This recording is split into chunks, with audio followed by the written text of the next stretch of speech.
Hello and welcome to a live edition of Deep Look.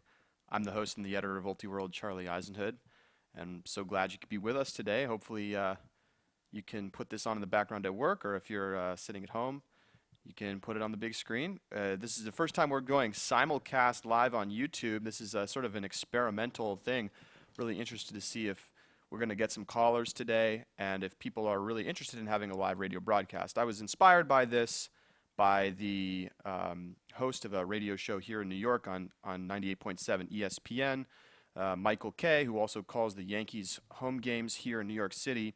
He just started getting his radio show from 3 to 6 p.m. every day, simulcast on the Yes Network here in New York. So here we are getting a little live broadcast on YouTube. So thanks a lot for coming on the show.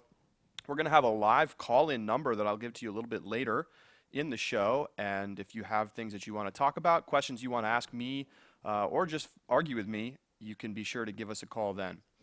I want to start today by talking a little bit about something that very exciting for us here at Ultiworld.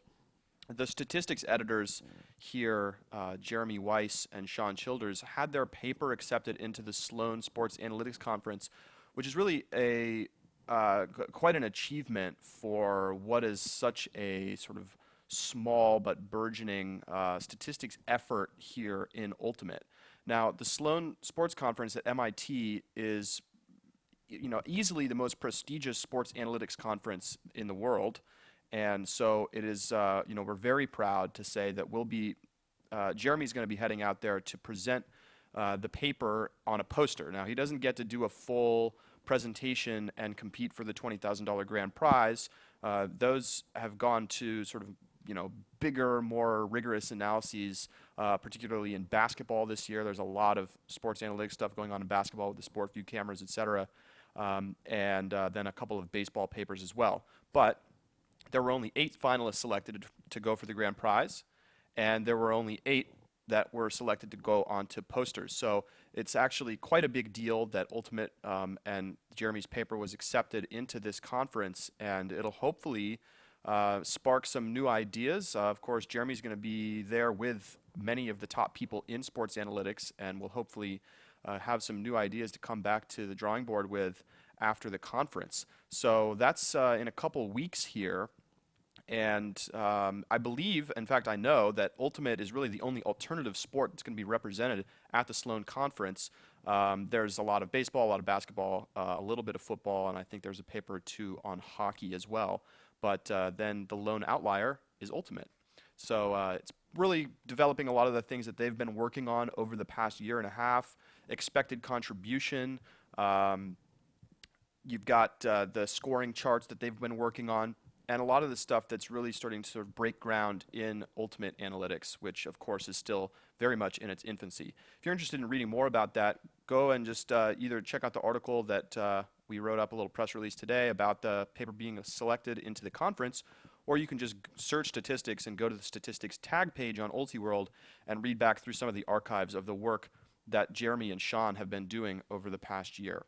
Now, today is going to be a lot of college stuff. At 1:35, we're going to have Keith Rayner, Ultiworld's senior editor and women's coverage coordinator, on the show to talk about the upcoming Stanford Invite, sort of the first really big tournament that is going to be starting to shake out the bid situation and show us really who the best in the country are at this moment.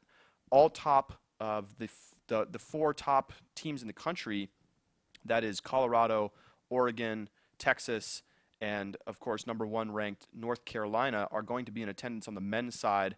The women's side is no less competitive. It's going to be a really great look at these teams, and if you've been wondering how the teams from the West are going to stack up against the teams from the East, this is our chance to find out. I'm going to talk a lot more about those matchups and some of Ultiworld's coverage at the Stanford Invite here in just a couple of minutes on Deep Look. So, other things we're going to go through today, I want to talk about the Callahan a little bit later in the show. We've got some early power rankings out and some looks at really who the top candidates are going to be heading into the Stanford Invite. And I think one of the things that's going to be really exciting is that we're going to really try to be continually updating these rankings over the course of the season so that people are making as informed a decision as possible about who they decide to vote for the Callahan. Of course, the Callahan being the top female and male college player in the country, not based solely on their play on the field, but also their contributions to the sport and their general level of spirit. So we'll be talking a lot more about that a little bit later. Also going to talk about how the bid situation is fitting together right now here in the college scene. Of course, we don't have official rankings out from USA Ultimate yet, but just looking at some of the tournament results so far, we can get a better sense of where we are. A little bit later on in the show as well, we're going to talk about some semi-pro, Major League Ultimate and American Ultimate Disc League news, and have some discussion on that. And really, I'm very excited to have callers in on the show this week. So hopefully you can find your way to a cell phone and give us a call here in about probably 20 minutes. Any moment now, we're going to have Keith on the show. So just waiting for his call, and as soon as he gets on, we're going to start talking Stanford Invite, and from there we'll go. So, you look at the pools for the Stanford Invite, which we just posted on Ultiworld a couple days ago, or I suppose yesterday. It's really, this is the first time we're going to see a lot of these top teams against each other, and more importantly than that, it's the regional cross matchups that are going to be so interesting. Of course, we've already seen Colorado and Oregon take each other on out at the President's Day Invite a couple of weeks back, and then a lot of the East Coast teams play out at warm-up in Florida that same weekend. But how do we know how they all stack up against one another? I think there's a very natural bias between who you decide to put at the number one seed right now. Is it North Carolina from, of course, the East Coast, or is it Colorado from the South Central region? Both have outstanding resumes, haven't lost games, and look like absolutely the top two teams coming into the weekend. For more on the Stanford Invite, we're now going to talk with Keith Rayner, who's on the line with me. Hi, Keith. Hey, Charlie. How's it going? It's going really well. How are you? I'm doing pretty well. Excited to be on the show live. Yes, for the first time. It is exciting, and looking forward to the feedback after the show. But should feel like a lot like we do it every week, Keith. A lot of the time we end up just doing this straight up. So let's see. I guess what I want to hear from you first, I was just talking a little bit about the men's division. How is the women's division looking at the Stanford Invite, and what should we be expecting to see out of pool play, and what's going to be interesting to watch for? So, well, as usual, Stanford is going to be a landmark tournament in the season. Anybody who's taken a look at just our pools article can see how strong the field is. We've got 4 of the top 5 teams on the women's side, and we also have, I think, just 2 teams that aren't ranked at all. So a very strong field with a lot of teams that can make a big impact on the season, and it's potentially a preview of what the last couple of rounds are going to look like at the college championships this year. And that makes it very important for these teams to start understanding each other's matchups and potentially taking a mental edge over their opponents, but also for the teams that may not be quite in that conversation yet, it's just for them to get big wins that could help get their region an extra bid. Absolutely. And we look back to the President's Day Invite just a couple weeks back, and we saw what might have been a little bit of a surprise. It was UC Santa Barbara upsetting Oregon, but in crossover games, and everyone suddenly thinking, wow, is Oregon going to be a little bit vulnerable this year? And then Oregon comes out on Monday and demolishes and beats UC Santa Barbara in the finals pretty handily. What do you make of that result? Of course, we saw the same thing from Oregon last year, a loss in pool play or crossover games, and then a dominant victory in the finals. Are they still the clear number one, Keith? Yeah, at this point, you still have to put Oregon number one. It's hard to find reasons not to. They lost on double game point to a very good UCSB team, but they came back and they really did show that they can succeed even against that caliber of opponent. And it's something that we've seen them do before. And we know at this point that Oregon's capable of taking the rest of the season and winning every game. That's just the type of talent that and system that they produce there. And they have a lot of experience. So it's something that you have to consider as a possibility. I think the takeaway really is that UCSB, from game to game, you're going to get varying performances, but this is a team that, when they're rolling, can beat anybody. And it's largely a function of having a top-heavy roster. And I think that's been the question, is really their depth. And that may have been part of what made it tougher for them to compete with Oregon at the end of the day, especially after Oregon had a much easier semifinal performance than Santa Barbara did. So I really feel like the big takeaway is a lot about where Santa Barbara is and what they might be able to do over the course of the year. And I think Stanford's going to be another great chance to see how they can compete game in and game out, and if they can deliver the level of consistency they'll need when they go to the club championships, or the college championships, potentially at the end of the year. Now, one of the matchups that I'm really looking forward to seeing on the women's side is UCSB taking on Central Florida, the number 2 versus the number 4 ranked teams in the country. You know, UCF's been outstanding playing out on the East Coast, has only taken a loss to Ohio State, and that should really be an interesting game. Both teams have some really superstar players. Each has a Callahan nominee that's worthy of being in the conversation, but they have such different styles. I mean, let alone the East versus West Coast sort of stylistic differences you see generally, but UCF playing with the zone that gives so many teams trouble, and UCSB playing with a level of athleticism that maybe UCF hasn't seen this season. How do you expect that matchup to play out? It's always intriguing to see teams from outside of the Southeast go up against UCF and their notorious zone, and seeing teams kind of piece it together. I think UCSB, because they have a very tall handler group. Lisa Picasley obviously draws a lot of notice, and she's very good on the give and go. But they also have Kelly Gross. She's another tall handler, and a couple other pieces that can really allow them to go over the top of zones. And in my experience, that's one of the things that UCF zone struggles to contain. If you can get over the top of it, you can really take off and run downfield. We'll see if UCSB is able to deliver with those kind of throws and attack in that way against a very aggressive UCF zone, and they'll take advantage of any turn that you give them. They're going to attack you and try and make plays right away. So I think you're going to see a very fast-paced game whenever either team can get out of that zone set, whether it's a transition into offense for UCF or whether it's UCSB getting off to the races. Now, lots to talk about, of course. It'll sort of shake out in pool play, I'm guessing, relatively to seed. I would be surprised to see any of the top 2 seeds fall down much in those brackets. But, you know, let's turn to the men's division as well, where in some ways things are even more up in the air. We have a lot of teams that just haven't faced off at all this season or even last year.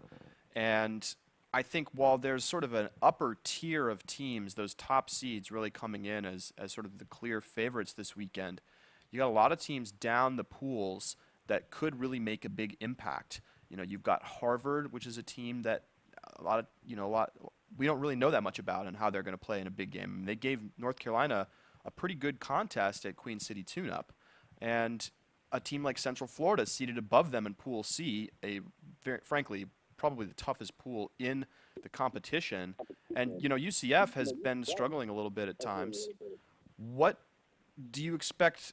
Do you think UCF is going to right the ship? I mean, we do know that they're not going to be coming with a full lineup, and Brawley Adams, one of their star defenders, is probably not going to be playing because of an injury he sustained at warm-up a couple weeks ago. Is this UCF's time to sort of get back towards the top of things? They're going to have a huge matchup with Texas there in pool play. You know, UCF over the course of this year so far has, you know, continued to turn in those kind of uneven performances, and it makes it hard to call them, you know, one of the top teams. But we also know what Coach Andrew Roca is capable of, and that he does have a lot of talent to work with there, and he's had time to establish a system. But I think at this point in the year, they may be turning their attention more and more to, hey, we need to refocus internally. We need to develop ourselves. And, you know, you see some teams fall back into that position, and that changes the way that they approach each game individually and how they approach the tournament as a whole.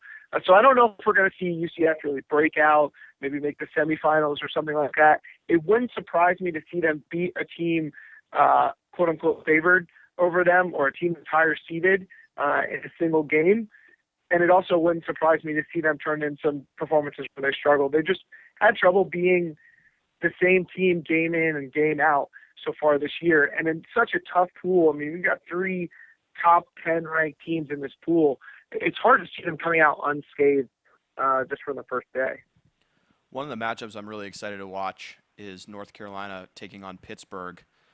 Pittsburgh really gave UNC the hardest time last season, beating them at the Stanford Invite in a game that, frankly, UNC should have won and let slip away, and then taking them down again in the quarterfinals at the college championships. And just a few weeks back at the ACC Ultimate Championships, to sort of kick off the spring on the East Coast, Pittsburgh was neck and neck with UNC all the way to 13-13 before UNC rattled off 2 late points to win that game. But despite the fact that Pittsburgh has struggled a little bit this season, this is just seems to be a tough matchup for UNC. Whether it's Pitt's system against the UNC defense, or it's just UNC, sort of not getting into the same rhythm that they find against other teams, I think we're in for another very good matchup. Pittsburgh coming in seeded just 8th at this tournament, despite, of course, winning the college championships last year, is going to be a little bit of a scary team to face off against. I mean, despite the fact that they're young, this is a team that's very well coached, that has a very good system, and they're going to be ready to show up this weekend at Stanford. And UNC better watch their back, because that's going to be a game that they could, definitely fall into a trap with. And, we've seen Christian Johnson take on some very tough matchups so far this year. Teams know what he's capable of and what UNC's focal points are. And while they've got a deep team, he's obviously a big part of what they do. And I can't say that I'm not excited about the idea of him and Trent Dillon taking the field at the same time and matching up against one another. I think that could be really exciting, and also provide a platform for those guys to make a statement about their Callahan candidacy. Let's talk a little bit about the Callahan. We both sort of picked our initial candidates this week on Ultiworld and ranked them as where we sort of see them relative to the competition. Right now, Colorado's Jimmy Mickle at the top of the list in the men's division, and I think sort of came into the season as the heavy favorite. In a lot of ways, he's probably going to have to make a mistake in order to lose this Callahan race. But I think what's going to be really great is that most of these top candidates are going to be facing off this weekend at the Stanford Invite. You look at the selections of in the Callahan power rankings that we put together. Jimmy Mickle at number 1, Texas's Will Driscoll at number 2, UNC's Christian Johnson at number 3, Pittsburgh's Trent Dillon at number 4, Oregon's Dylan Freechild, who of course won the Callahan last year, at number 5. All 5 of those guys are going to be playing this weekend, and all 5 have an opportunity to shape the narrative going forward. Whether your team wins the tournament or not, I don't know that that's really any sort of deciding factor, but most of these guys are going to be on film. We're going to be streaming probably all of these teams live at some point or another on Ultiworld during the weekend. And so people are really going to see, who's for real. I mean, we know all these guys are great. That's not the question.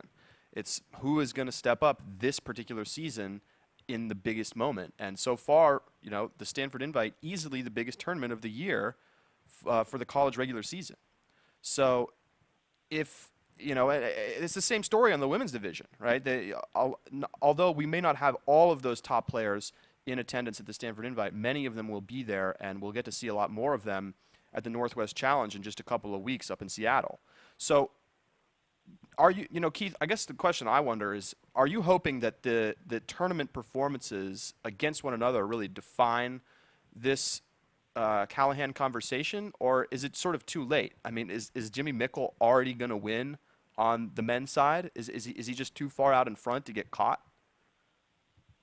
I've actually been surprised by Jimmy Mickle's rise to the top in some ways. It just feels like you have this player in Dylan Freechild who's young, he's brash, and he's coming off the Callahan, and somehow he fell out of favor at the top spot in what would, when you just put it on paper, would seem like a situation where he comes in as the favorite.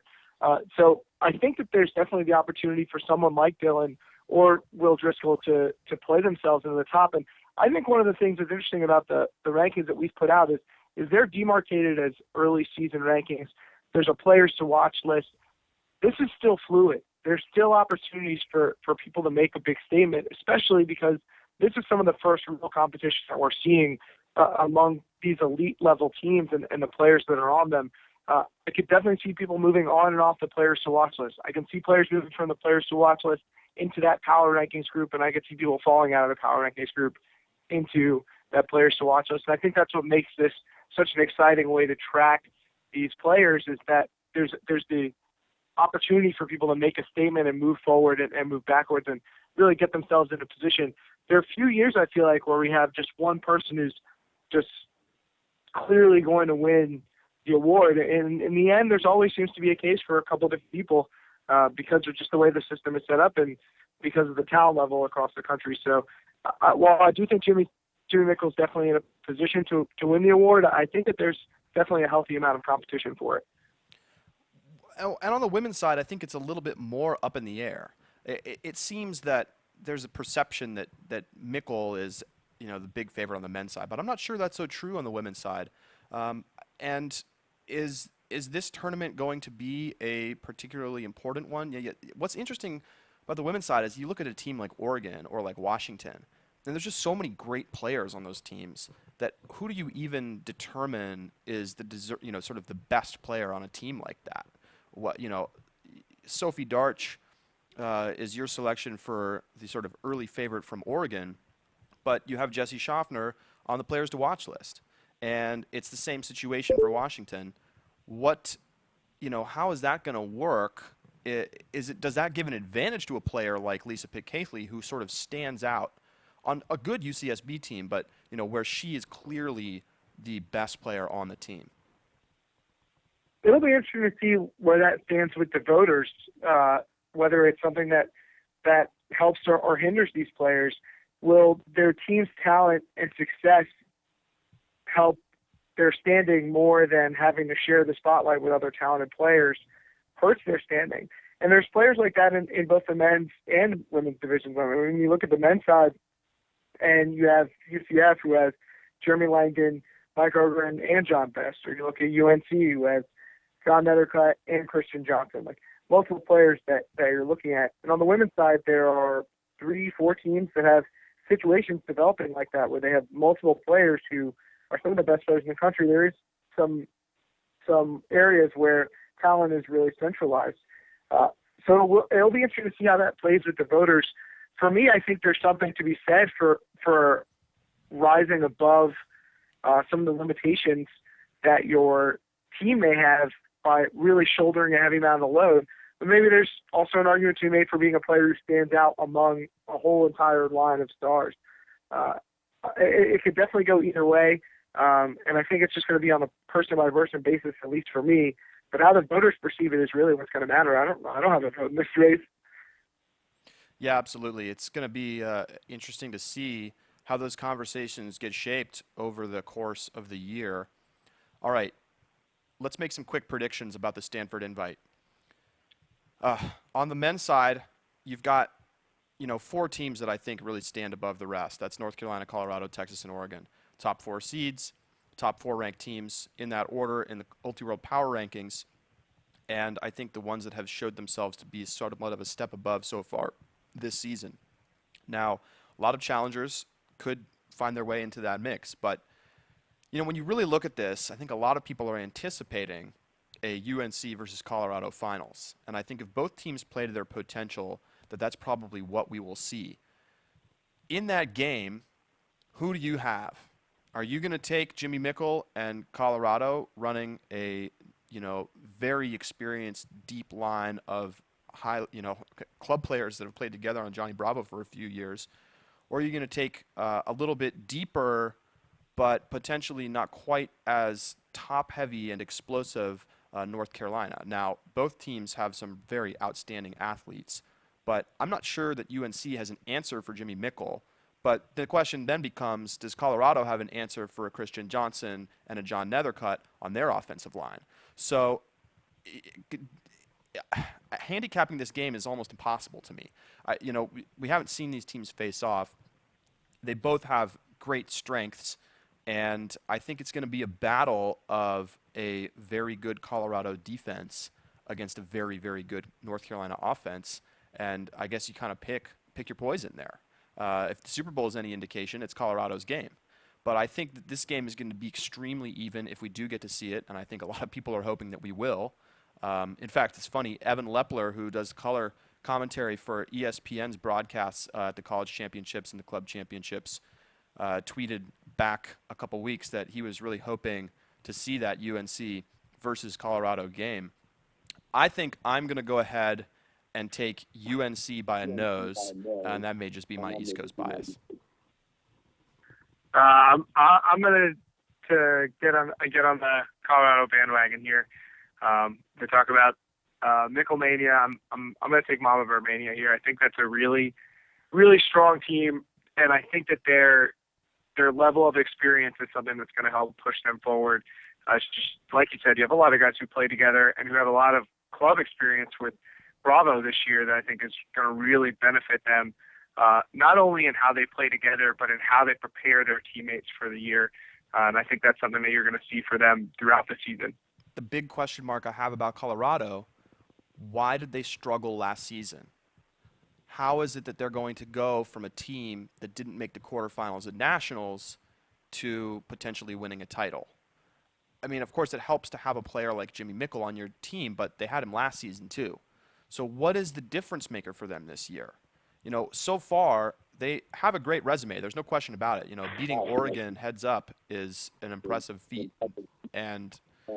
But Oregon really on paper, not quite as strong a team as they were last season. So UNC, of course, on the other hand, only lost 3 games last year. And hey, Keith, can you mute your microphone or turn your phone off speaker? I'm getting some feedback. There you go. UNC, on the other hand, made it to the quarterfinals, lost to the eventual champion, and looks like a team that has sort of taken the more traditional steps towards, sort of winning a title or being ready by developing over the course of a number of years. I'm very interested to see how Colorado plays this weekend because they're being asked to make a huge leap, from sort of pre-quarters and really not playing that great during the regular season either to getting to the very top. And I guess this weekend will be the answer. Yeah, I mean, this is the proving grounds. That's what we're here for, is to see who can bring it when it matters. That's right. All right, Keith Rayner, Ultiworld senior analyst and women's coverage coordinator. We'll be hearing a lot more from you this weekend. Keith's going to be doing lead play-by-play on the Ultiworld streams. We have not quite selected our schedule for streaming yet from the Stanford Invite, but expect a lot of great games. We're trying to work out a way to stream both the women's and the men's final. It looks like there may be some snags because teams need to fly out, and that may cause some trouble with staggering the finals, but we're going to do our very best to make that happen. I'd like to say thanks to the Stanford Invite TDs for being as helpful as they have been so far. And Keith, we're just about 3-4 days away here from the biggest tournament of the college regular season. I'm pumped. I'm really looking forward to being there and seeing what these West Coast teams and these East Coast teams how they stack up against one another. All right, thanks, Keith. Thanks. Bye. All right, that was Keith Rayner, Ultiworld senior analyst, and a lot to watch for this weekend at Stanford. Really curious to get your views as well. And I'm going to open up the call lines at this point. If you're listening and you want to call in and talk about Stanford Invite, Callahan, or something else altogether, here's the number to call. It's 917-720-3566. Again, that's 917-720-3566. I'm just going to keep talking right now, and I'll take calls as they come. We don't really have a call screening mechanism right now, so if you call in and you troll, I'm going to just hang up on you immediately. So, come prepared. Really curious to get your views. So, again, the phone number 917-720-3566. And, I think I want to talk a little bit. We just talked a lot about UNC and Colorado, but a team that isn't being talked about enough is Texas. And Texas went to warm up just a couple weeks ago and walked away with an undefeated tournament title. Will Driscoll looking like the best player at the tournament and has landed himself at number 2 on the Callahan power rankings of this early part of the season. And the question is really, is Texas for real? I mean, this is another team that bounced out in the pre-quarters last year, but in a little bit more of a disappointing fashion after having a pretty strong regular season. I think a lot of people were expecting them to make the quarters and be a challenger for the semis, but they didn't get there. And they've sort of refined their approach a little bit. Some great reporting from Preston Thompson on the ground at warm-up, as well as Henry McKenna, who's our South Central reporter, talking about Texas's approach and how they're sort of trying to really work on the fundamentals. And it was really interesting to hear Texas coach Calvin Lynn after warm-up, and after going undefeated and frankly dominating Florida in the finals of that tournament, talk about the things that they needed to get better at. He wasn't really satisfied with the performance that they had so far. And I think they're eyeing the Stanford Invite weekend, like a lot of teams in the mix, as a very important time to show what they can do and go up against teams that are frankly going to be maybe even significant favorites against them, just the 2 seeds above them. That's Colorado and UNC. And so, is this Texas team ready for the big time? It's funny, we're working on a story right now about how they might be a little bit like the San Antonio Spurs in the NBA. It's a team with a, strong system that has outstanding players, but ones that play very much within the program. And you look at Will Driscoll, and one of the knocks on him is that he's not this sort of prototypical outstanding player in that he takes over every point and dominates all over the field. He does it such a quiet way, playing within the team system, that he sort of comes across as like more of a Tim Duncan type as opposed to LeBron James. And that's certainly to take nothing away from him as a player. He's obviously a great, great player. But the question is, will he be rewarded for playing within the system with a Callahan Award, potentially? If they win the tournament this weekend, I mean, you have to think about giving it to them. I mean, we're probably going to get a Texas and Colorado semifinal. And if we do, that's going to be a great head-to-head look at 2 of the very best college players in the game, Mickle versus Driscoll. Of course, former teammates on the Next Gen Tour the past couple of years. So, going to be very exciting to follow that Texas team and all of the competition. We haven't even talked about some of the bid stuff that we will get to in a minute about the Southwest and the fact that they're looking for bids and have an opportunity to make some serious noise in Stanford. And perhaps a player from one of those teams can rise really into the Callahan conversation. I think the team that has been particularly surprising out of the Southwest has been UC San Diego, who has risen to number 12 in the Ultiworld Power Rankings and comes in with a great seed this weekend at number 7 in Pool B behind Colorado. So that'll be an interesting game to watch. I think it's unlikely that UC San Diego has the firepower to take down Colorado, but can they beat Wisconsin, seated below them? I think that's a very challenging and a big test game for UCSD. Wisconsin comes in, I think, a little bit, I wouldn't call it underseeded, but sort of dangerous in their seed because they played with so few players at warm-up. They had just 12 guys there on sort of the first day of the tournament that, with a team like that and still getting wins, of course they're going to be tired by the end of the weekend, and the fact that they didn't get as many wins as they did last year when they won the tournament is no surprise. But it's kind of going to be interesting to see what they can show this weekend to Stanford. Probably, almost certainly going to be without Colin Camp, maybe their best player, who's out with an ACL injury and may not come back until the series.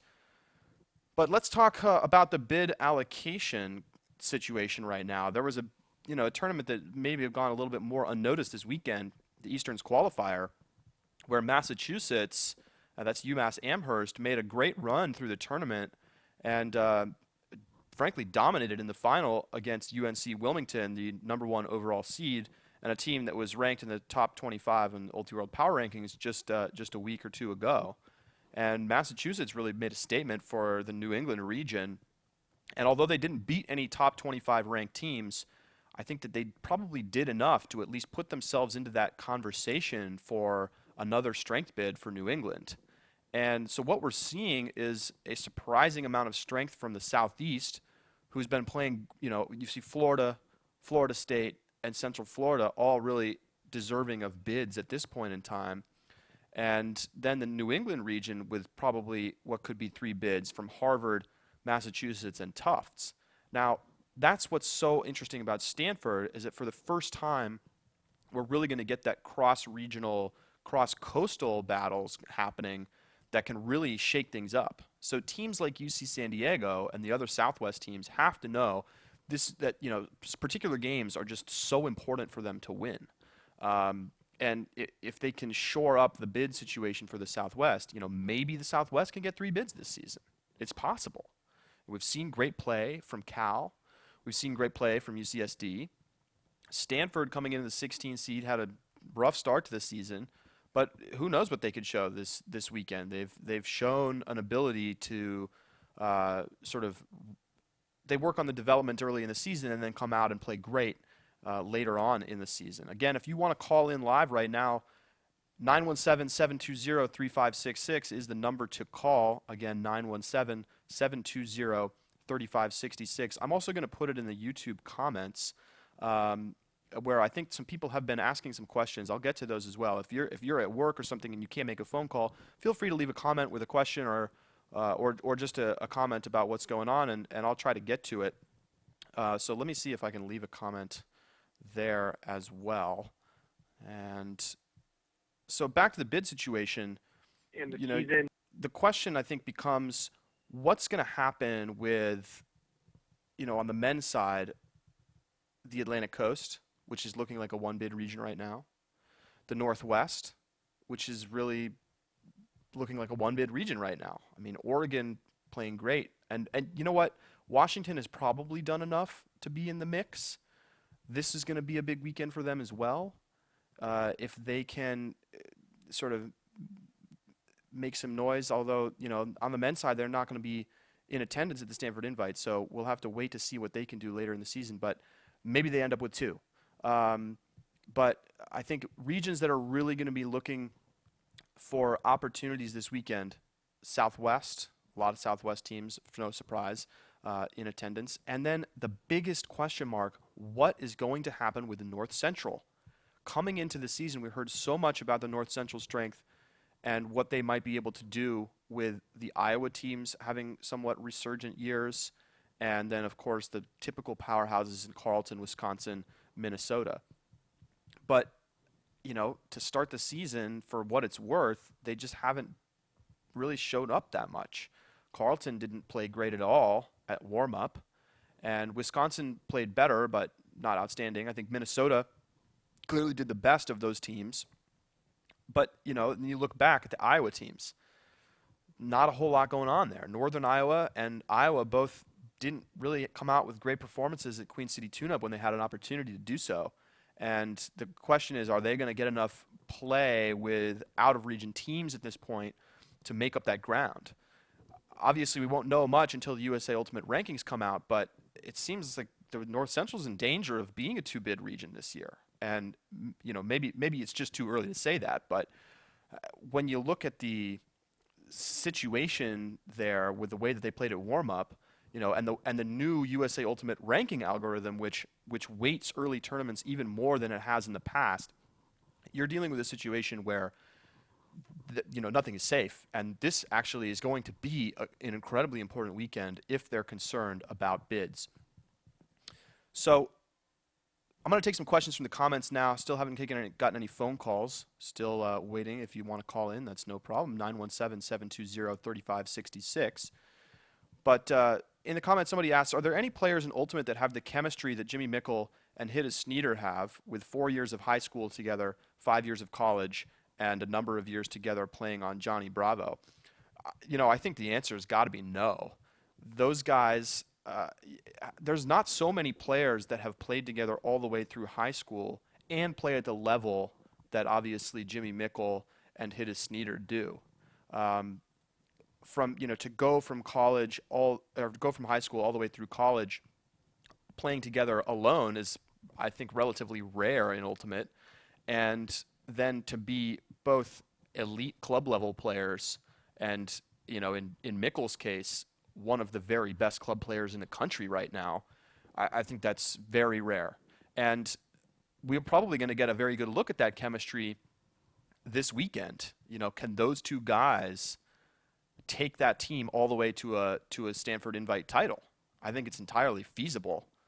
And, without, just on paper, that's, I think, one of the reasons that Colorado seems like they have a real potential to make it to a very deep college championships run and perhaps a national title, especially given the down years of a number of the other sort of prestigious powerhouse programs like Carleton, who graduated tons of talent, like Pittsburgh, who, of course, lost Tyler DiGirolamo and Alex Thorne among a number of offensive handlers.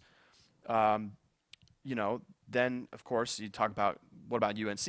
A lot of those guys have been playing together, at least at the club level, for a few years now. Christian Johnson and Nethercutt playing together on a Ring of Fire. But they simply don't have the same, total experience that guys like Mickle and Sneeder have. So it's, handicap the game. I mean, I'm really curious if you think that game is going to be lopsided if it ends up happening, Colorado versus UNC. I would love to hear it, because if I was placing the odds on that game, and taking bets, being a bookie, I find it hard to believe that I would give much more than maybe a 1.5 point edge one way or the other. And I think it's really, sort of a coastal thing. I mean, I think a lot of teams on the East are going to expect UNC to do well, and they do come in with the 1 overall seed. So, looking back at this bid situation, on the women's side, it is potentially just as interesting. I think the big question is, how many bids is the Northwest region going to get? They are potentially looking at 6 bids, which seems crazy, but that's just how good the Northwest has been over the course of this year. And, this will be a big weekend to determine whether that's the case or not. If you look at the pools, there are going to be some opportunities for particularly Southwest teams to get into the mix. Oregon and Washington, both Northwest teams, lead off Pool A, but then at the bottom of that pool you have Stanford, UCLA, and California. And if some of those teams can chip into Oregon and Washington's armor a little bit, then you might see one of those bids get transferred down the coast.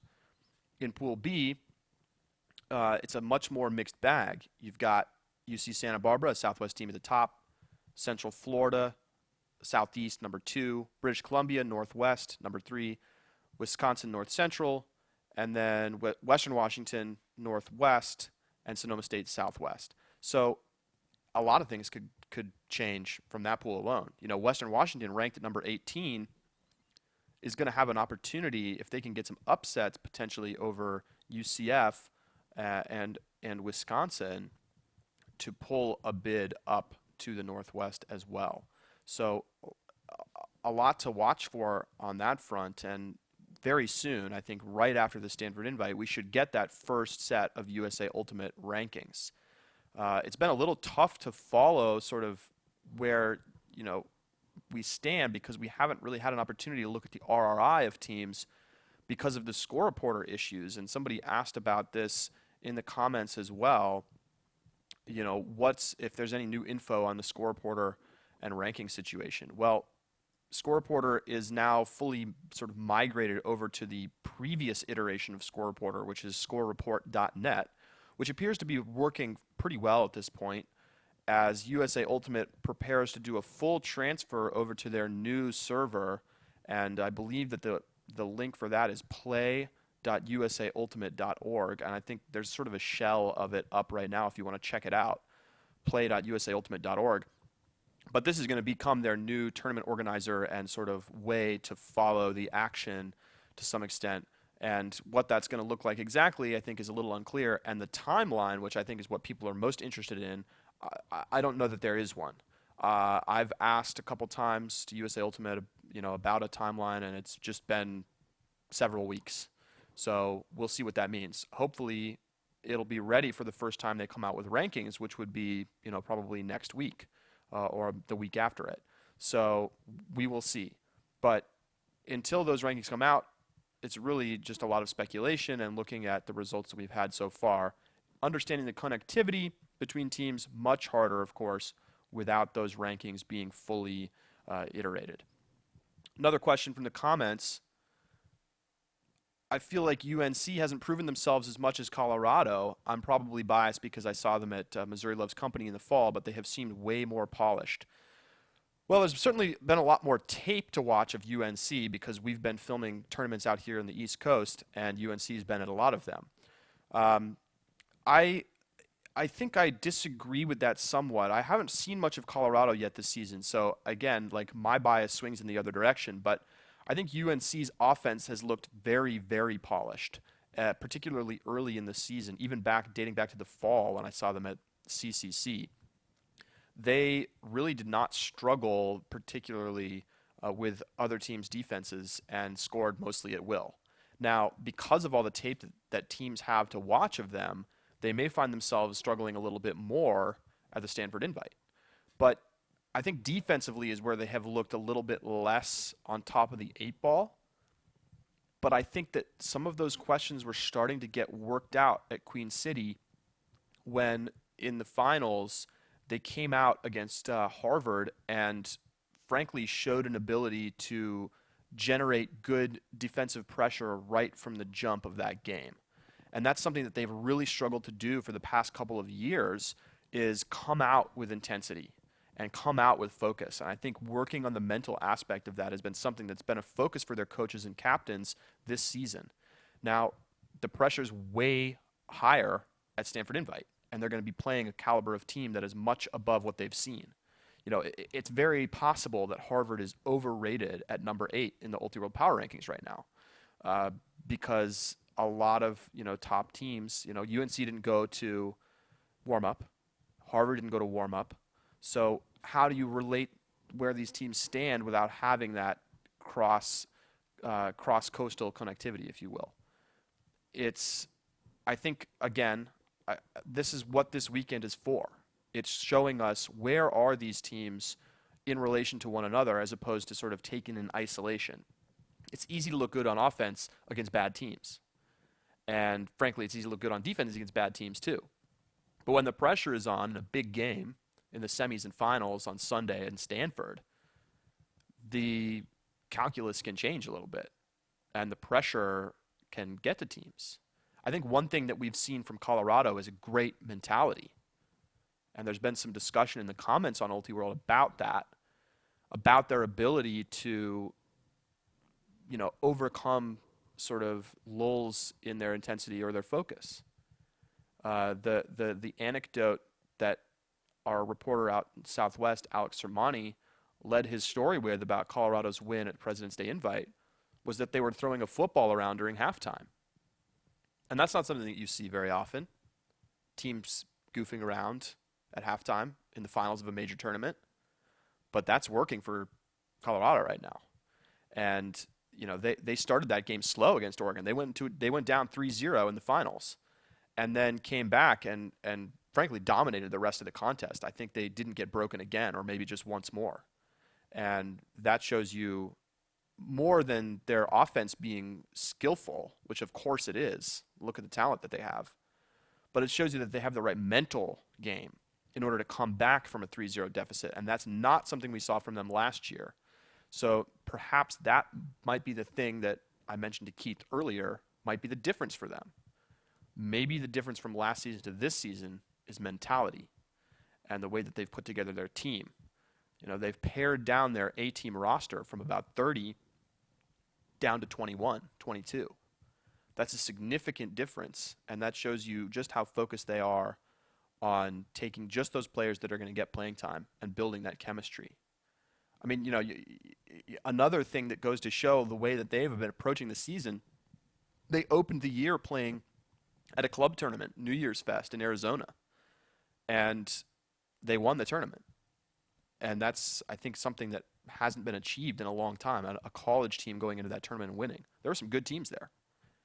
And, of course, a lot of those teams were probably mostly pickup teams, and as a lot of them probably have been taking the winter off versus the college kids who've been getting into shape. But at the end of the day, a college team beating a blend of club players is no joke. And I think that shows both something about their mentality and about their ability to put together, strong performances throughout the course of a weekend. Another question: any thoughts on Georgia, the men's team? I don't have a lot of thoughts, unfortunately. My flight to Tampa for warm-up got canceled because of the big snowstorm that hit the Northeast and ended up sending a lot of people sitting at home instead of playing in tournaments. So I haven't watched Georgia play all that much. From what I've heard from our reporters who have been watching them and just from conversations I've been having on the sideline, they have some very good players, some great talent, and some really good new young players that they're getting developed into their system, but haven't really shown an ability to be consistent over the course of a weekend and even over the course of a game. It's not good enough to play 5 or 6 great points in a game. You have to sustain that, especially against elite competition. Having a 3 or 4 throw score on one point and then turning it over on a dump in your own half on the next point, that's huge net negative, right? So, this is going to be a chance for Georgia to right the ship in some ways. They didn't really come away with great results from warm-up. I mean, they gave some teams good games, but for the most part, didn't beat teams that were, that they needed to beat. And so they come in Pool B behind Wisconsin, UC San Diego, and Colorado, all teams that are very strong. And, Colorado and UCSD have been playing the hottest ultimate on the West Coast. Wisconsin is Wisconsin. I mean, they're always going to be good. And we'll see what Georgia can do. I mean, of course, a lot of buzz about their star player, Elliot Erickson. And when I did see them play at CCC in the fall, he was playing outstanding. But it was a team effort, and they were getting a lot of contributions from guys down their roster. But I think the problem for them is that if you can slow down Elliott, you can really slow down Georgia as a whole, because he's a big part of the offense of flowing more than anything else. It's not like he's just throwing every score, catching every score, but he's an important component of the offense's ability to move well down the field. And if you put a great defender on him and you can limit his touches, I think it really has shown to stifle Georgia so far, and I think that's what happened a little bit at warm-up. We'll see what they can do this weekend. They've had a pretty young roster, and they've been teaching a lot, but they showed signs of great potential, I thought, at CCC.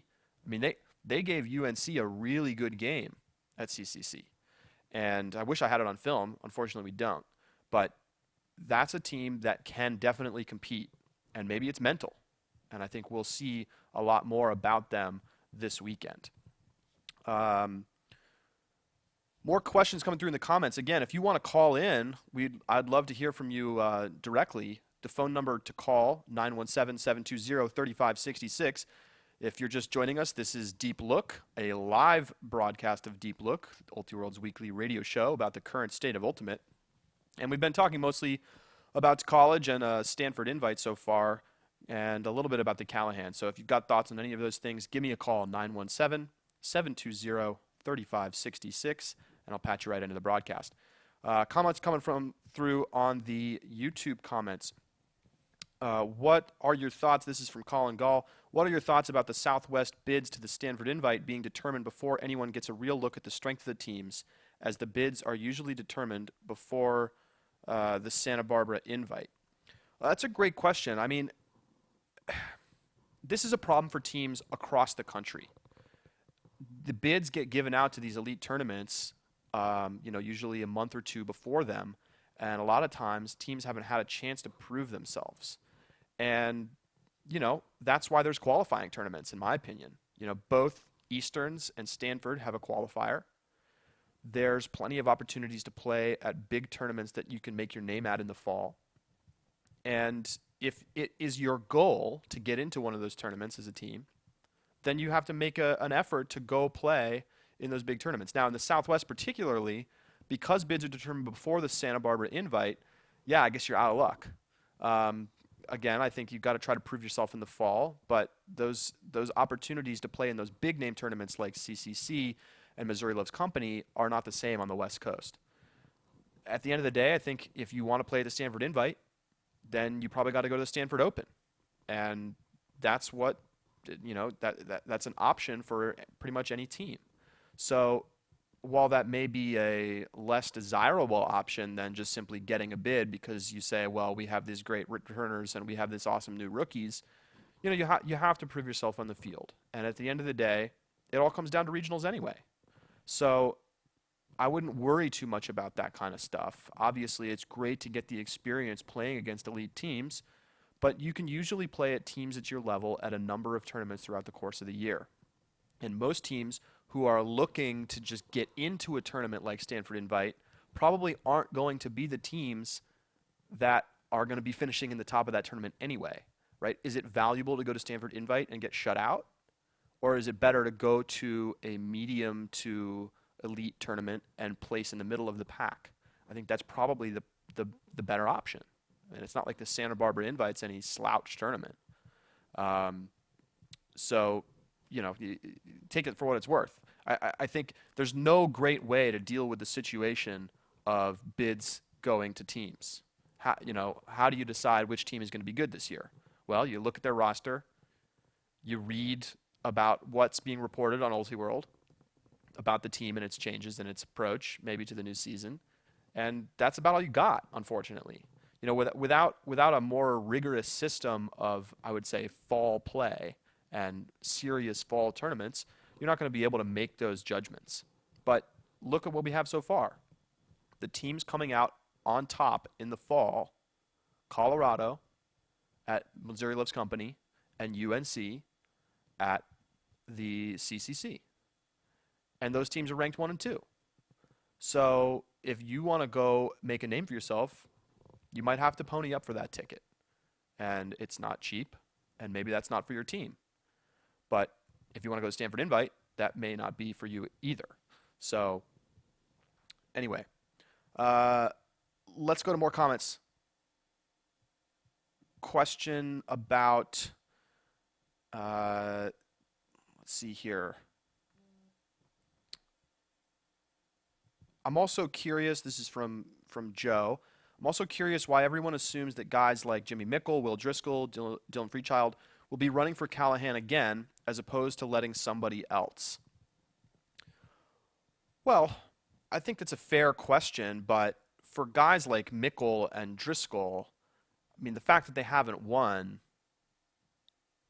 says enough to me that they're going to be back again as the nominee. Now, maybe I'm wrong, because Joe points out that Alex Thorne was the nominee for Pittsburgh, in 2012, and then Tyler DiGirolamo was the nominee in 2013. Frankly, I think that shows you who the best player on the team in each year was. I think Alex Thorne was the better player on Pittsburgh in 2012. Tyler DiGirolamo, still a little bit rough around the edges. Hadn't developed his game at the same level as Alex. And Alex was the heart and soul of the team that year. But in 2013, Alex was hurt for much of the regular season. He kept getting hurt at tournaments. And even at Nationals, you saw it. If you watched the games, he was a contributor, no question, and an important piece of that team. But it was DiGirolamo who was really impressive and running the show. I mean, he was great at that tournament. And so I think the teams in general are going to nominate their best player. And I don't think that, the suggestion in the comments is might you see Mitchell Bennett over Will Driscoll as the nominee for Texas. I don't think so. I think that Will Driscoll is the best player on that team, and I think Texas is going to give him that opportunity to win in his final season. Same is true for Colorado. I think, I guess you never know what's going to happen. Maybe one of those guys comes through and plays incredible ultimate throughout the weekend at Stanford Invite. And then you start talking about, well, maybe it should be Mitchell Bennett instead of Driscoll. But of course, we're dealing a lot with reputation for Callahan voting as well, which is why you've got a guy like Jimmy Mickle coming in as the favorite, right? How many players have actually seen Jimmy Mickle play so far this season? Not that many, but it's pretty easy to look at the way that he played at the club championships and say, well, this guy is outstanding. I mean, this guy is the best talent in college ultimate. It turns out that he's also playing great this season, but a lot of what happens in this Callahan voting, just because of the nature of sort of spread out ultimate culture and so much based on the Callahan videos that get put out every year, I think it's clear that you're going to be dealing with reputation a lot of the time and not necessarily just who is playing the best ultimate. Question from the comments. How do you think the Northeast region teams will match up against the other top teams at Stanford? What are your opinions on the probability of a strength bid for the Northeast region? Well, I think that the probability is high for at least one strength bid, and so a total of two for New England.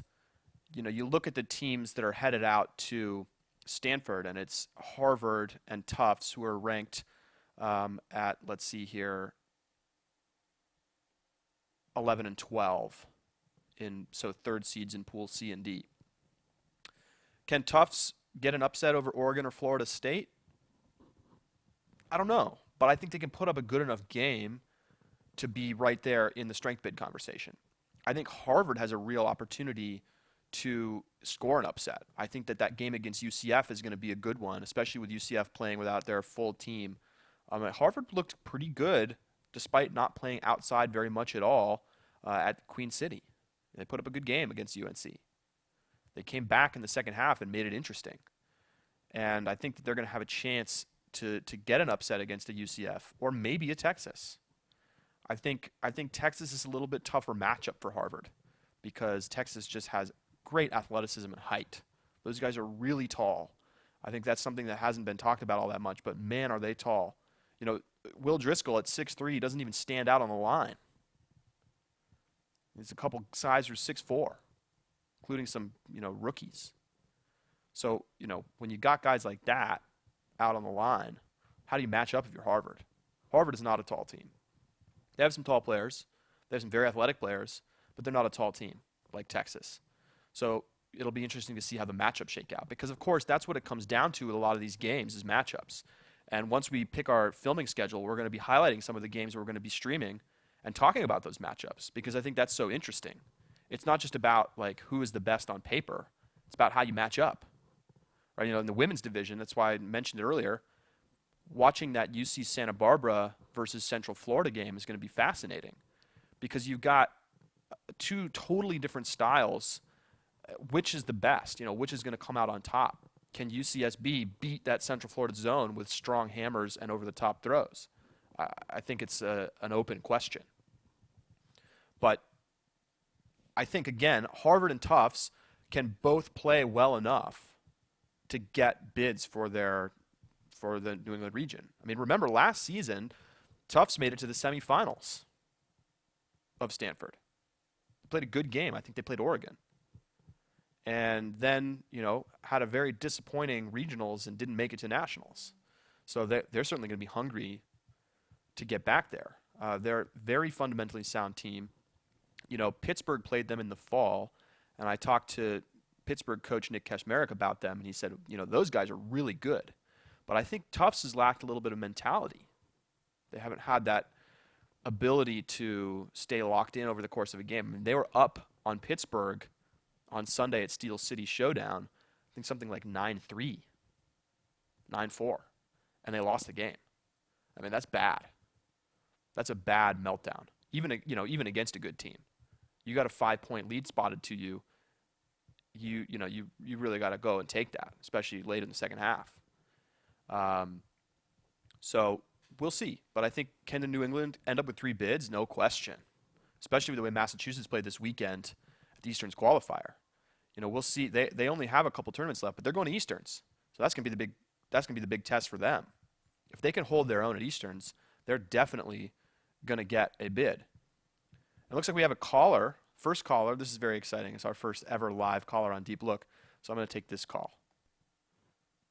Hi there, you're on with Charlie and Deep Look here on Ultiworld. What's your name?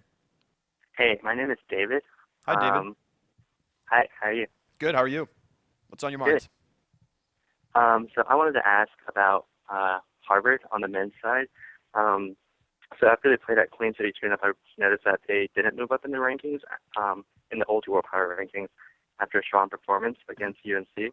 But a week later they did, so I was wondering if maybe that was retroactively because of their strong performance at Queen City Tune-Up, or whether because other teams fell down in the rankings.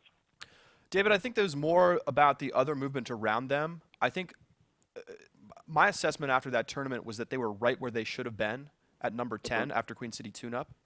And they did play well against UNC, but you would expect a good performance out of a top 10 team against UNC. And I just, the teams ranked above them at the time. I think Pittsburgh and Central Florida were ranked right above them.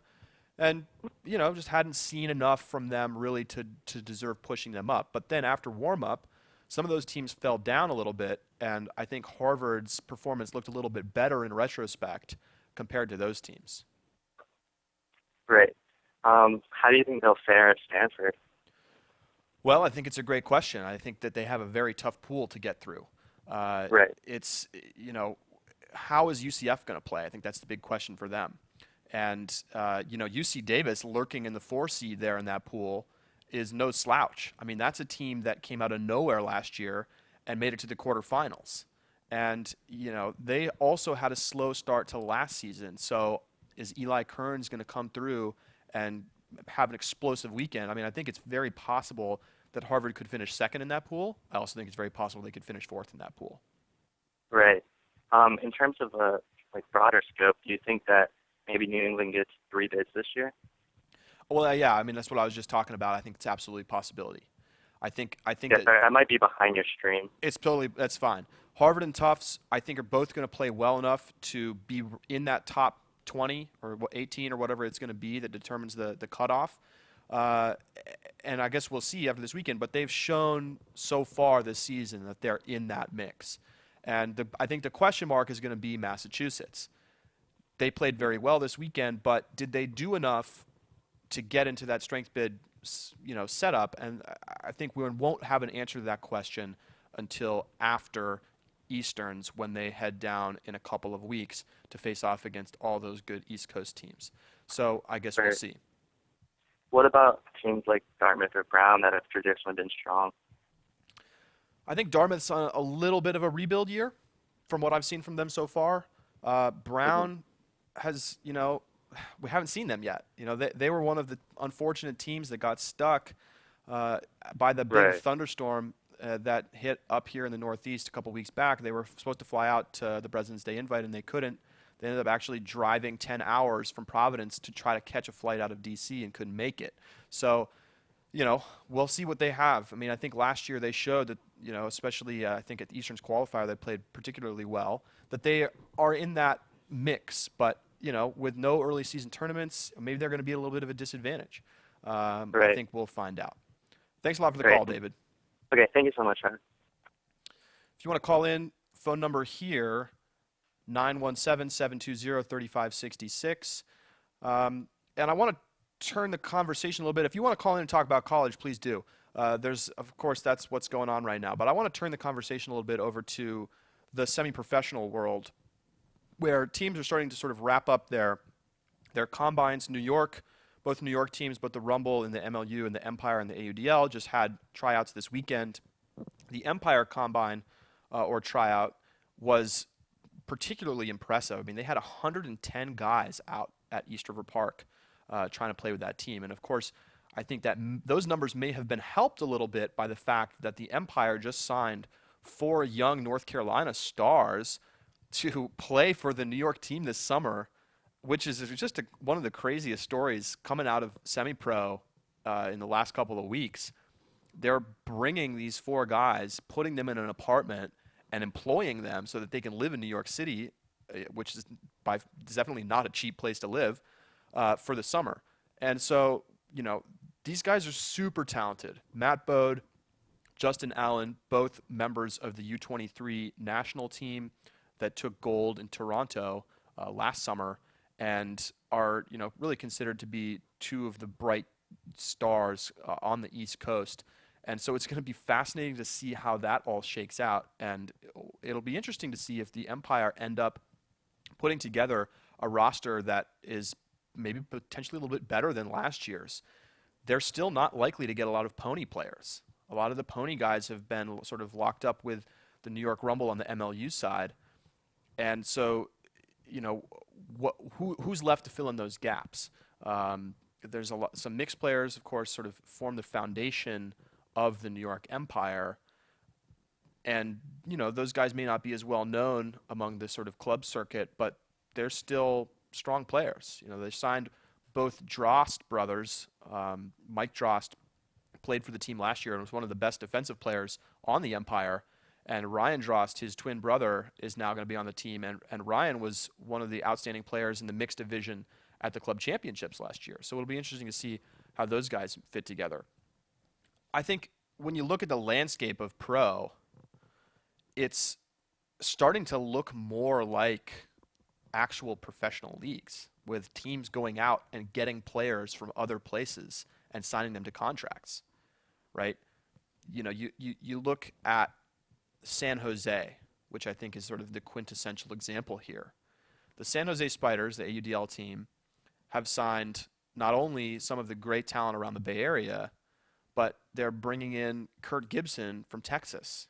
They're flying him in for practices and games. So that's like actual professional league movement. Of course, the Empire bringing these four guys from North Carolina up the coast and relocating them. I think that might be a first. The DC Breeze, who were dreadful last season, now bringing in Tyler DiGirolamo and Alex Thorne, who live in Pittsburgh. And it's going to be a similar situation. They're not relocating, but they're going to be playing with the team at some sort of mini camp practice type situations, and then, of course, games. Now, the EUDL, when you look at what they've been doing, it's signing star players. They have been trying, every team just about has been trying to sign a star player. And you've seen the San Francisco Flamethrowers team respond to San Jose by signing a bunch of the revolver guys of their own, along with some sort of slightly older famous folks like Sammy C.K. and a handful of other guys who were, the stars of the club scene 5 to 10 years ago. So, every team is looking for the stars. Now, the question is, how is that going to translate to on-the-field play? That's the big question mark. Like, how much of an upgrade does the DC Breeze get by signing John Neely, Alex Thorne, and Tyler DiGirolamo? I mean, those are guys who are, without question, better than any player on that roster last season. But is that enough to take that team from being bad to being good? It's not usually enough at the club level just to have that one guy. So we'll see more from these teams going forward. I think another team you have to look at that didn't really do the whole, bring in players from the outside, but the Boston Whitecaps and the MLU, of course, the inaugural season champions, they have a great roster this year. I mean, they lost guys like Peter Pryl, who moved away and is going to be playing in D.C. this year, and Will Neff, who's not playing pro this year, but yet they look like a better team. I mean, you've got guys who don't normally play open, like Jeff Graham, who was, up there with the best players in the league last year. And, on paper, this is an incredible team. Now, this is the question that I want to open for debate.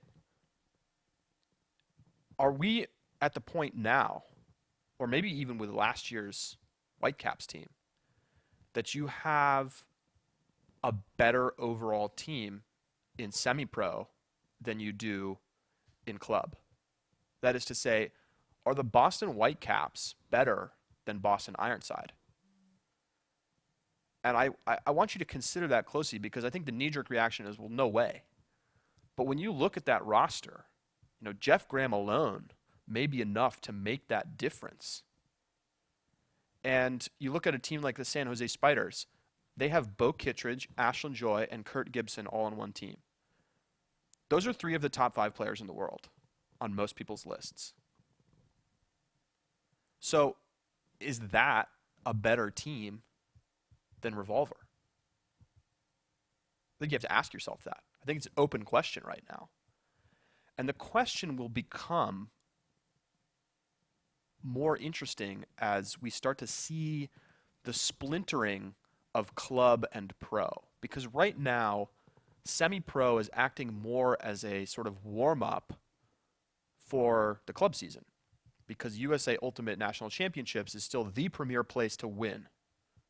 And if you win that title, that is way more prestigious than any title that you could win, in either of the semi-pro leagues. I mean, just look at last season when you had, 3 or 4 of the best players on the San Francisco Dogfish literally skip the MLU championship game in order to go to a Worlds practice. That, while I'm sure that annoyed MLU brass, I think it also goes to show where priorities lie. But the question is, if you start to get these really great teams, these all-star teams, that may in fact, at least on paper, be better than their club counterparts, are players going to start to gravitate to those semi-pro leagues where they don't have to pay to play, where they get to play in front of fans, where they get travel fully subsidized and even get a little bit of a paycheck on the side? It's not like anybody's making any real money. I'm sure there's a handful of players in each league that are getting a nice contract, but it's not like anybody's making $50,000 a year playing Ultimate right now. But it's about prestige. It's about where to win. I mean, the MLU's Vancouver Nighthawks team just signed one of the best players from Japan for the 2014 season. That's pretty cool. That's the first real international look that we've seen. But, ask yourself, is the Boston Whitecaps team, could they beat Ironside, obviously, if you cloned players that were on both rosters? Heads up. I think a lot of people are going to point to Ironside and say, well, they got George Stubbs, so probably not. But Jeff Graham, George Stubbs, I think George Stubbs at his greatest is probably better than Jeff Graham. But Stubbs was hurt a lot of this club season and really didn't reach his potential until the second half of that semifinal game against Sockeye. And, well, everybody saw that game. Incredible game. Incredible performance from Stubbs. And so, if you could set up a game between 2 teams, who would you want to see face off? Like, who are the best? What's the best team in the country? Well, you say, okay, well, San Francisco Revolver. They just won the club title for the 3rd time in 4 years. Okay, well, I'd like to see them go up against the Spiders. Does Kurt Gibson make the difference? Maybe he does. What do you think? Give me a call. 917-720-3566. Again, that's 917-720-3566. Going to take some comments here out of the stream on YouTube. Let's see. Anything new? So Kent McCree asked me, I heard your thoughts on the USAU versus MLU dust up, but curious where you think USAU goes from here. Do they professionalize, or do they go the way of golf's PGA, which is basically a players' association that sanctions events? Well, that's the $500,000 question right now. I think that the trajectory of USA Ultimate, and sort of in combination with the semi-pro leagues, that's the biggest, most interesting thing going on at the business level in the sport right now. Because USAU is a little bit in the middle of everything right now. I'll get back to this point in just a moment. I got a call. Hi, you're on Deep Look with Charlie. What's your name? David? Hi, David. Hey, so my question to you is, you just kind of asked who's, would Revolver beat the Spiders and would Ironside beat the Whitecaps? Right. And this might seem like a bit of a strange question, but do you think the games are actually similar enough in AUDL and the MLU to compare to club? Because as someone who's played both, I think that they're different enough games where it really begs the question, which rules would you play by? That's a great point. And that's not something that I really considered. I was looking more at the rosters on paper, but you've got a different disc of course in the MLU. You have different field dimensions. You have similar rule set, but not exactly the same. And of course, the big difference is referees. Well, let me ask you, since you've played in both club and pro, what is the biggest difference? Is it the field size? Yeah, I think definitely the field size for me was the biggest difference, because there are some coach D's and some things that you can really do when you're used to playing in the same field dimensions in high school and college and club, that you can get a 50-yard swing across on an AUDL field, and there's nothing quite like that in college and club. So just those little spacing things make things so much different that it really, the one-on-one matchups become so much more important than a little bit of team chemistry thing. Right. I mean, we saw this last season. We called the Empire games here on Ultiworld, and so I watched a lot of pro games last year, and I saw the same thing. It was a lot of times it was like, who can win that one-on-one deep when there's just so much room to throw to. You didn't even have to try to put it on a line. You just throw it out into the space and let somebody go and try to make a play on it. And if the defender could get there first, then they get the D. Look, I think, which rules do you play by? Well, I think you pick one, you let both teams get ready, and then off you go. A lot of players, for example, on the Whitecaps also play for Ironside. So they've seen both. Let's assume that they play with the Discraft Ultrastar just because everybody's used that disc and there's no learning curve there. But okay, we expand the field and we add referees. What do you think? You think the Whitecaps can beat Ironside? I don't. I think Ironside wins, and I think that's purely a chemistry thing. And I think there are a few guys that play for Boston, play for Ironside, that really are the core of that team. And whether you're talking about Peter Pyle might be there for Boston, where he's not this year for the Whitecaps, and George does. I think those guys make such a big difference that I think Ironside still probably wins that game more of the time. Yeah, thanks for the call, David. I think that's fair.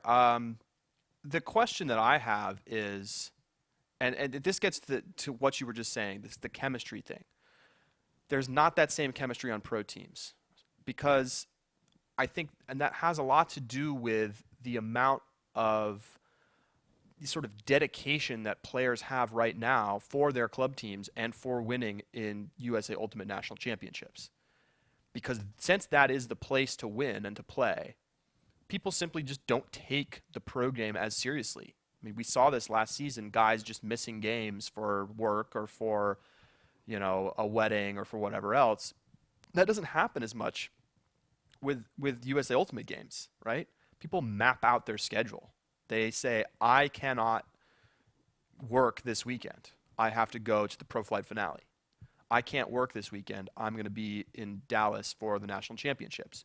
But for pro, it's like, well, okay, I'm kind of busy this week, so I'm going to skip the game, but then I'll go next week. And you haven't seen that same level of buy-in. And I think that's a really fair point. I think that in some ways, assuming that chemistry and buy-in are a critical component of winning, that club teams would have an edge there. But the question is that going to change? Are we going to see that change over the next 2-3 years?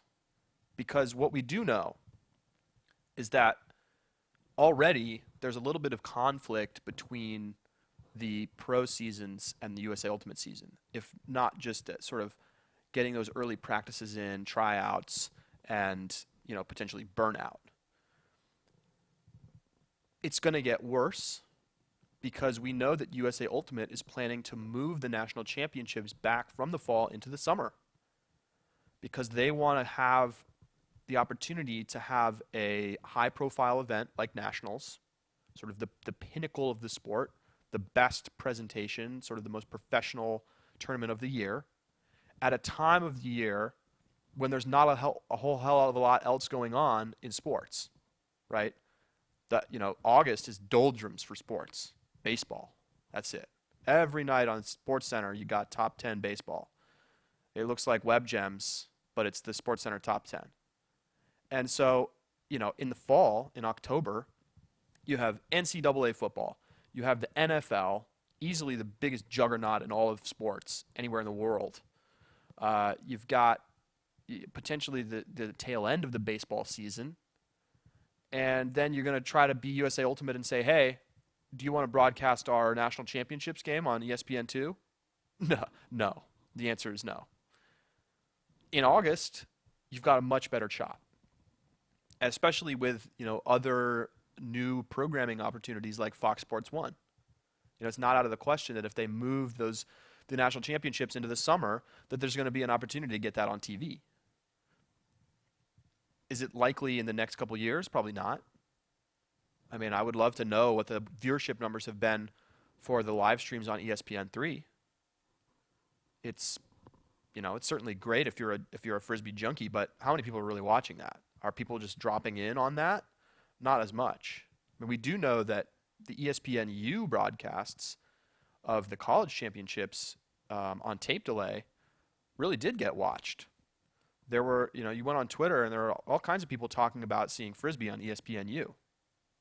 Granted, some of it was, wow, it's halftime of this, this college basketball game I'm watching, but I'm watching 10 minutes of this Ultimate Frisbee game. That's pretty cool. So that's encouraging. People are at least interested. It's new. It's different. Could the club championships be on? If they were on at a different time of year, I think it's possible. So the implications of that are that you have a situation where the pro season is going to very directly conflict with the club season, and you're going to have players picking. Are they playing in semi-pro, or are they playing in club? I think if people had to make decisions today, almost every elite player would choose to play USAU. If all of a sudden it was announcement, USAU national championships are going to be August 13th. Everyone says, well, all right, I guess I can't play pro, assuming they can breach their contracts. But in a couple years, maybe that is going to change. I think it depends a lot on how the semi-pro leagues do in the next couple of years and how the financials change. So it'll be very interesting to see. More comments from the stream. Mostly college stuff. So I'm going to shift conversation once again and talk briefly about the beach championships. USA Ultimate is going to have a beach nationals in 2015. And, I, for one, am very excited about that. I think it's at a little bit of a weird time of year. I think they want to do it in late March, early April. So I'm sort of curious to see how they're going to figure out qualifications and where they're going to have the tournament. Presumably Southern California. It's hard to imagine where else it would be at that time of year, where it's probably still a little bit too chilly to do anything on like the New Jersey beaches, for example, where they play Wildwood. But I think overall having a beach nationals is a great idea because it's a great way to play, and it's I think a very marketable way to play. I mean, we had an article on Ultiworld a few months ago that said that beach should be the approach to getting Ultimate into the Olympics because they already have beach courts set up for volleyball in the summertime, and it could just be an easy switch, just put some cones down. And it's great fun to watch. I think for nuanced watchers of the sport, it's more fun to watch grass. But there's, if you're brand new, a big layout on the sand is just as exciting as a big layout on the grass. And there's a lot more layouts in the sand. So beach could be a really marketable way to go forward with the sport. So curious to watch about not only where that's going to end up being played, but what's going to end up happening. About to wrap things up here. Taking last calls right now, 917-720-3566. This is Deep Look, Ultiworld's weekly radio show about the current state of Ultimate. I'm Charlie Eisenhood. Again, the phone number to call, 917-720-3566. And just to bring it back to college for one quick second before the end of this, I think this weekend is going to be huge. You know, we've got the Stanford invite, and this is what's really going to set the tone for the rest of the year. There's a little bit of a split between teams going to Centex and to Easterns on the men's side, and teams going to Centex and Northwest Challenge on the women's side. So this is sort of the only time, not the only time, but the biggest cross-regional tournament. Centex is going to be pretty strong this year on the men's side, but Easterns is still going to have a lot of great teams, and there's going to be huge bid implications at Easterns this year. So this is the time to watch. You know, be sure to tune in for the live streams on Ultiworld. We're going to have free live streams all weekend long, and we're just finishing up picking our games, and we should have a schedule out sometime later today or tomorrow morning. And we're going to start having some previews of those games very shortly, as well as previews of the overall pools and the tournament. So be sure to stay tuned for that. This is going to be some of our most ambitious coverage we've ever done. It's exciting. We're going to be using a lot of new,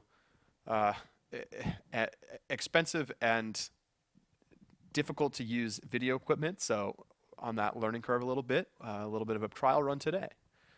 Certainly a simple stream, but hopefully you've enjoyed this broadcast. Thanks so much for the couple of folks who called in. Hopefully we can do this again. Let us know in the comments what you thought. Is this worth doing? Live broadcast? I certainly enjoyed it. So now that it's 3 o'clock, it's been an hour and a half. I think that's plenty of time of me talking. So thanks a lot for listening. I'm Charlie Eisenhood, and for all of us here at Ultiworld, we'll see you next week on Deep Look, whether we're live or in a podcast form. Thanks for listening.